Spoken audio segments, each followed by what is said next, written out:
As we are taking the sacrifice of worship, praise the Lord. For the revelation is so powerful. Maybe some people may understand. That's why the Bible says, but the chosen ones are few. But I pray you be among those who are chosen ones, so going to receive the miracle.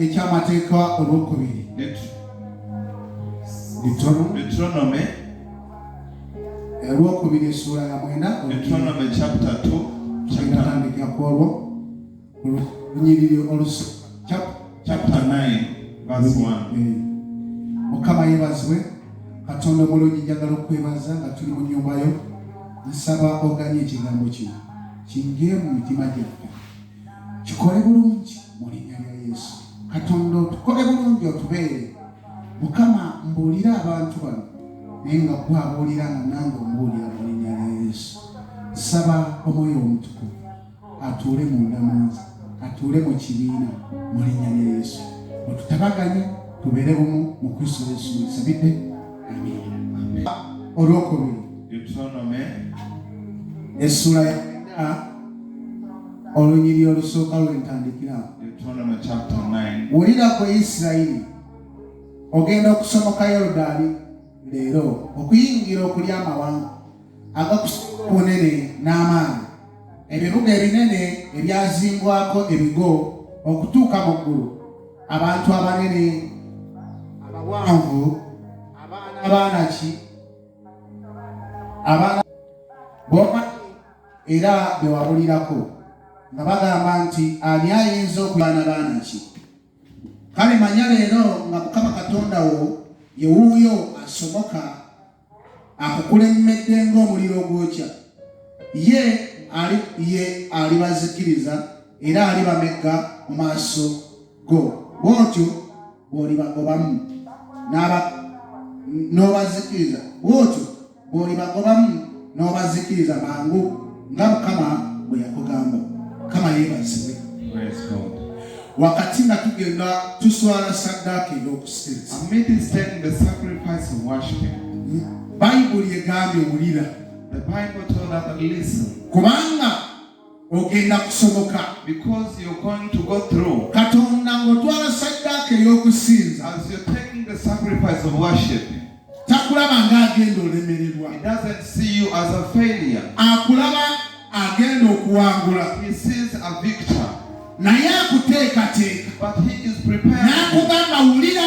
And tells you, kubanga ogenda kusomoka. Because you're going to go through. Mukama yeebazibwe. Amen. Bameka bali mu nyumba mu. How many people in this house? Essaawa zino ng'owulira. As you're feeling. Mukama yeebazibwe. Amen. Njagala owulire ekigambo kya. I want you to listen to the word of God. Era oteeke mu nkola ekigambo. Put in the consideration the word of God. Mukama yeebazibwe. Amen. Bayibuli ekugamba nga tonnasomoka. The Bible tells you before you go through, first listen. Wulira ebiragiro bya Katonda. Listen for the Lord's command. Wulira Katonda kyakwagaza. Listen what God wishes. Wulira ekyo kyayagala okole. Listen what He wants you to do. Wulira osobole okweteekateeka. Listen so you may prepare yourself. Wulira osobole okuddamu amaanyi. Listen so that you may get. Wulira osobole okukola ekyo kyayagala. Listen so you may do what He wants. Mukama yeebazibwe. Praise the Lord. Sometimes I speak like this. Katonda tatuwa kye twagala. God never gives us what we want. Atuwa kye twetaaga. He gives us what we need. Kati oluusi ebyaffe. So many times birwawo ng'atuteekateeka. our things delay when He prepares us. Twate ku kye twetaaga. So we get hold of what we need. Mwana wo toyinza okuba ng'oyagala ennyumba ennungi. Maybe you need a beautiful house. Naye ng'ekyamazima essaawa eyo togyetaaga. But for sure at that moment, kubanga bw'anaagikuwa essaawa eyo. because if He gives you at that moment, ojja kuva ku Mukama. you shall move away from Kati God. kyava akugamba ng'akuteekateeka. That's why He tells you Nti to wulira prepare you. ogenda kuyingira ennyumba eno. Listen, you're going to enter that house. Oba okola. But do like this. Mukama Praise yeebazibwe. the Lord. Olwokusatu akugambye kale manya leero nga Mukama Katonda wo yewuuya asomoka okukulembera ng'omuliro ogwokya.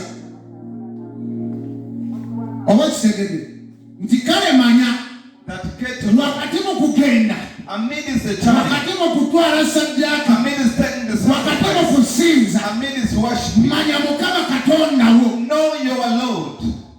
Wali akugambye wulira, wali akugambye manya Katonda